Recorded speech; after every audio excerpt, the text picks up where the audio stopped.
Today I want to quickly talk about how I got these two Ahsoka Tano headpieces. This is my first attempt, this is my second attempt. It's obviously a lot better looking, and I want to talk about what I did differently, but I also want to address what went so wrong with this first headpiece. Structurally, the two are very similar. I only made a couple adjustments to my second headpiece, but the biggest issue was with the exterior. So I want to get into that first, and then I'll go on to my structural differences. And if you want to see any of the behind the scenes testing that I do, make sure you go check out my Instagram. I have an entire highlight dedicated to this headpiece, and you'll see that I did samples of this latex before applying it all over my headpiece, and yet somehow it still turned out very poorly. Before adding any latex to this headpiece, it fit really well, the shape was good, the flexibility was good. I could look every direction with only a little bit of slipping. The only direction I couldn't look was down. And overall, it fit really well. I was so happy with it. But as soon as I added only one layer of liquid latex to this headpiece, I got huge folds in the front, which honestly was expected, but it does interfere with the flexibility of this piece. And the big issue with this headpiece was that it no longer stayed on my head. When I put this on, I have to manually hold it down on my head so that it doesn't pop off. If I look any direction, it's gonna automatically slip, and the folds in the front are huge. My initial plan was to cover this in about 3 to 5 layers of latex mixed with acrylic. Obviously, this is just the liquid latex without any acrylic, but my last couple layers were going to be mixed. But because it didn't fit onto my head anymore with just one layer of latex, I was like, why would I go on with this and waste materials when I can start again? Because I had some extra materials. I knew it was gonna take extra time, but there was no coming back from this. I want to point out just a couple other things about this headpiece before moving on to the next one. I was overall very satisfied with the way I had made it.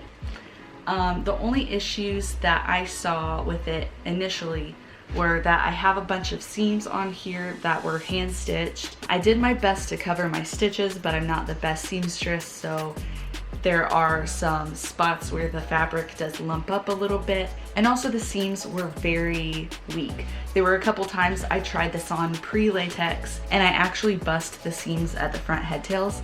Another thing that wasn't perfect with this headpiece was this gap right here. This back tail likes to stick out at a sharp angle, and it doesn't look very good. It also makes this sort of triangular gap right here, as you can see, and it doesn't look very accurate to Ahsoka. She has it coming more out of her head, you know, it's part of her head, so it shouldn't look like there's a gap between her head tail and her skull. So yes, ultimately I was very satisfied with this before the latex, but clearly there were some things that I could have fixed, done better, spent more time on. So moving on to my second headpiece, I'll start with the structure. Like I said, the structure is really similar to the last headpiece, and there are just a few changes that I made to this headpiece. So you'll notice right off the bat that I have 2 pieces of elastic here. Again, that's just to keep it on my head so I don't have to manually hold it. Another thing I did was I attached 2 pieces of foam to the back of the head just to give it a little bit more of a rounded shape to simulate the back of a head. That way the tail, the back tail, could sort of lay on top of it and curve. Do you see how this curves inward a little bit more instead of sticking out straight? Now, inevitably, when you wear a headpiece like this, your back will interfere with it. It will poke out a little bit more than it does when it's just hanging on a mannequin head. But this does look a lot more natural than my last piece, and this looks like it's all one cohesive piece. I would say the biggest change I made to this piece is the exterior in general. For my last piece, I used fabric to cover up the tails, and I used fabric to cover the top, but it was just one layer of fabric. And like I said, I used hand stitches around the front tails. I don't know if I'm making any sense, but I'll show you here. On this headpiece, I machine sewed this top piece to fit onto the top horn montrals, and then I hand stitched that onto the tails on the sides here and on the back. I don't know if you can see it. On this piece, I did a similar thing, but I made sure to pull the fabric a lot tighter. And then on top of that, I made a slip cover. I made the slip cover for this headpiece by draping all of my remaining fabric on top of it. Then I pinned it, making sure to pull all of the fabric pretty tightly. Of course, you don't want like holes showing through the fabric. You don't want the weave to be showing. You don't want to pull it that tight, but you do want to pull it tight enough that it fits really well onto your base. I made the slip cover in 2 different pieces. I was able to wrap around the 2 front head tails and up around the top. And then I had to do this back piece as a separate piece, but I did ultimately stitch them together right here, which thankfully you can't see the seam because it's covered in the paint. So I did the slip cover just to keep everything together, hold everything together, and make it more of one whole cohesive piece. And on the stitches, I did 3 running stitches on the same line, and I did a zigzag stitch along the seam just to give it extra strength.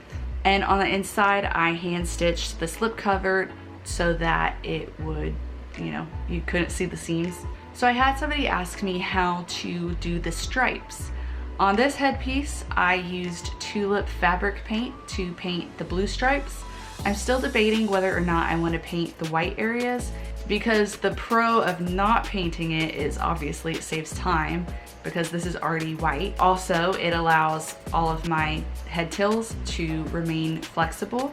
But the downside of not painting the white areas is that this is gonna get dirty. It's going to get dirty. I have to wear orange face paint. All of this is gonna get orange. I feel like adding white fabric paint would help a little bit with the dirt. At least it would help to protect the fabric weave itself.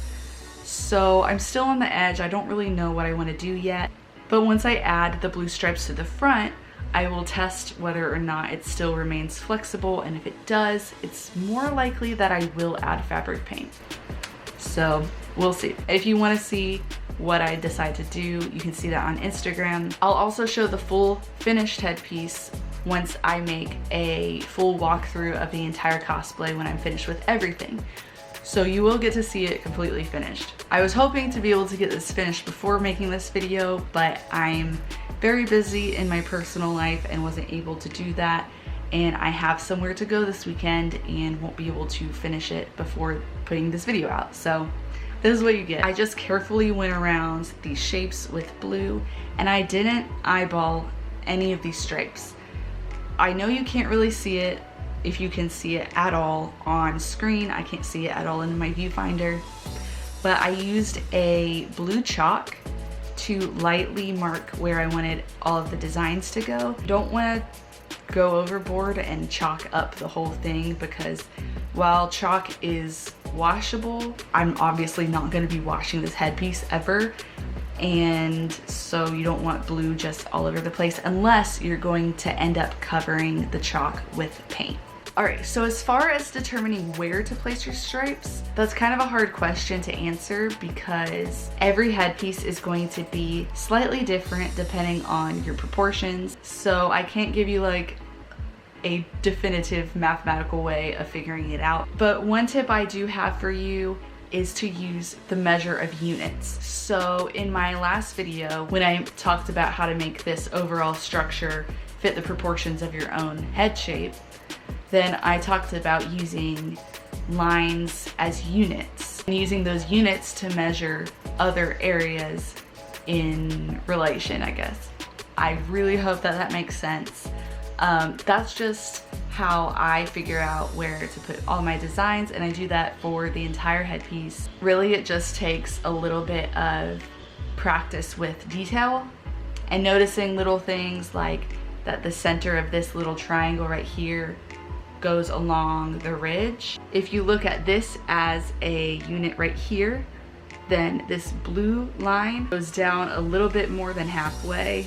There's just little tricks like that that I personally use for figuring out where to place everything. And it doesn't have to be perfect because nobody's gonna be able to tell And like I said, all headpieces are going to be very different depending on your proportions. So that's what I have for my headpiece right now. I'm hoping to get it finished in the next couple days. And again, if you want to see that progress, you can see it on Instagram. If you're also working on an Ahsoka Tano cosplay and you're working on the headpiece, I would love to see it, so if you want to tag me on Instagram, that would be cool with me. Especially if you do the same method that I did, I would really love to see how it turns out. I think the next thing I'm going to be doing for this cosplay is Ahsoka's dress, but in between then, I'm going to be making some other videos just for fun. I hope you guys will stick around. I hope you enjoyed it. If you did, leave a thumbs up. And let me know if you think I should paint this white or if I should just leave it blank, because I'm still up in the air about it.